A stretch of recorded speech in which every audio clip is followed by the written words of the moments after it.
Hello viewers, welcome back to my channel story time again. फिर एक बार एक छोटी कहानी के साथ मैं आपके समक्ष हाजिर हूँ।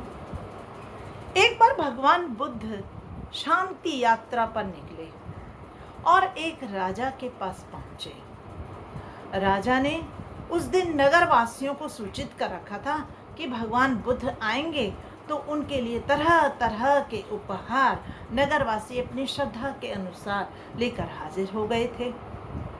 राजा ने भी स्वर्ण आभूषण, सोने चांदी के सिक्के और तरह तरह के उपहार भगवान बुद्ध के लिए इकट्ठा कर रखे थे। इसी प्रकार प्रजा भी तरह तरह के उपहार लेकर भगवान बुद्ध के समक्ष हाजिर हो गई थी, सुनने के लिए उनके संदेश, उनके उपदेश सुनने के लिए। अब जब भगवान बुद्ध का उपदेश चल रहा था, एक बुढ़िया भी वहां आ रही थी। वह बुढ़िया भीड़ में छुप रही थी। बुढ़िया सोच रही थी, मेरे पास देने के लिए तो कुछ नहीं है, लोग इतनी सारी वस्तुएं लाए हैं, मैं कैसे भगवान बुद्ध के सामने जाऊंगी। जब भगवान बुद्ध के प्रवचन समाप्त हुए, सभी लोगों ने अपने अपने उपहार उन्हें दिए। भगवान बुद्ध ने एक एक कर सबसे उपहार लिए, सबको आशीर्वाद दिया। राजा से भी तरह तरह के उपहार जो राजा ने दिए वे भी स्वीकार किए और उसे भी आशीर्वाद दिया। और इस प्रकार भीड़ में चलते चलते वे उस बुढ़िया तक पहुंच गए। भगवान तो भक्त के दिल की बात जानते हैं। उन्होंने उस बुढ़िया से पूछा, अम्मा तुम मेरे लिए क्या लाई हो। अब बुढ़िया बड़ी सकुचाई कि भगवान बुद्ध जानते हैं कि मैं उनके लिए कुछ लाई हूँ, लेकिन मैं उन्हें कैसे दूँ। उसने तो वो एक सेब जो लाई हुई थी उसमें भी एक बार उसे खा लिया था, एक बार काट लिया था। अब किस प्रकार वह झूठी भिक्षा भगवान बुद्ध को दे, जबकि भगवान बुद्ध इतने सारे उपहार स्वीकृत कर चुके हैं, तो क्या उस बुढ़िया का खाया हुआ झूठा सेब स्वीकार करेंगे। तो उसे खुद ही सकुचाहट होने लगी। किंतु भगवान बुद्ध ने उसे कहा, अम्मा तुम कुछ लाई अवश्य हो, मेरे सामने हाजिर करो, मुझे दो ना। अब जब भगवान बुद्ध इस प्रकार बोले, तो बुढ़िया ने अपने हाथ जो पीछे किए हुए थे और उसमें पकड़ा हुआ आधा खाया हुआ सेब भगवान के सामने, भगवान बुद्ध के सामने हाजिर कर दिया। भगवान बुद्ध ने बड़े प्रेम से बुढ़िया के हाथ से वह खाया हुआ सेब ले लिया और उसे स्वीकार कर लिया। राजा और प्रजा सब ये देख रहे थे। राजा तो बहुत ही अचंभित था, उससे रहा नहीं गया। उसने तुरंत ही भगवान बुद्ध को कहा, बुद्ध भगवान, हमने आपको तरह तरह के उपहार दिए, सोने चांदी, आपने इतनी प्रसन्नता से तो हमारे उपहार स्वीकार नहीं किए जितनी प्रसन्नता से उस बुढ़िया द्वारा खाया हुआ सेब आपने लिया। ऐसी क्या बात है इसमें। तो भगवान बुद्ध ये बोले कि यह सेब मेरे लिए बहुत कीमती है।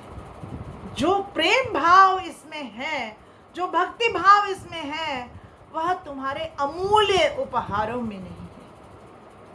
आप समझे कहना, भगवान प्रेम से दी हुई सभी वस्तुओं को स्वीकार करते हैं, चाहे वो कितनी छोटी से छोटी क्यों न हो। रामायण में भी शबरी प्रसंग इसी प्रकार का एक प्रसंग है, जिसमें शबरी बेर चखती है और भगवान श्री राम को अर्पित करती जाती है। उसे डर लगता है कि कहीं बेर खट्टे न निकल आए, कड़वे न निकल आए, तो वह एक एक बेर वो चख लेती है कि वह मीठा तो है और फिर भगवान को समर्पित करती है।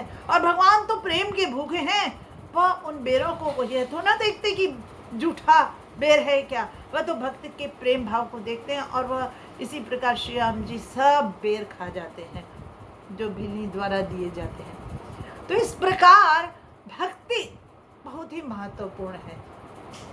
भक्त का दिल पूरी तरह से भगवान में समर्पित होना चाहिए, तभी भगवान उसे श्रद्धा से स्वीकार करते हैं। भगवान कृष्ण भक्तिपूर्ण भाव को लेकर भगवत गीता के 9वें अध्याय में कहते हैं, पत्रम पुष्पम फलम तोयम यू मे भक्त्या प्रयच्छति तद अहम भक्ति व्रतम अश्नामि प्रयतात्मना। चाहे मुझे भक्त श्रद्धा पूर्वक एक पत्ता, फूल या पानी ही दे दे तो भी मैं उसे प्रेम से स्वीकार करता हूँ। भगवान वस्तु के भूखे नहीं हैं। अरे ये सारी वस्तुएं तो भगवान की है। वास्तव में तो हम ही लालची और हम ही चोर हैं। यदि हम भगवान की दी हुई वस्तुओं को उन्हें बिना भोग लगाए खाते हैं, उन्हें बिना भोग लगाए अपने अंदर ले लेते हैं, तो हमसे बड़ा चोर तो कोई नहीं है। सब कुछ उन्हीं का बना हुआ है, उन्हीं का बना हुआ, उन्हीं के लिए समर्पित होना चाहिए। तो पहले भगवान को समर्पित करने की आदत भी डालिए। आप भोजन कीजिए, लेकिन भोजन से पहले भगवान को समर्पित कीजिए। उसे तरीके से रीति पूर्वक भगवान को समर्पित कीजिए। भगवान ने खुद ही कहा है, चाहे आप एक गिलास पानी भी उन्हें समर्पित करेंगे तो भी वह भक्तिपूर्ण स्वीकार करेंगे। भगवान प्रेम के भूखे हैं। इसका प्रतिदान, प्रेम का प्रतिदान वे देते हैं।